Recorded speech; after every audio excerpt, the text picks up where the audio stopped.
Every morning, Mrs. Thompson sat alone on her porch, watching the world go by, her heart heavy with loneliness.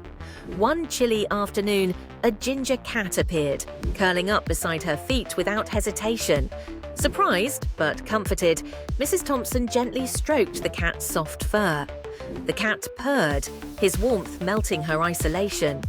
Day after day, he returned, greeting her with a cheerful meow and playful antics.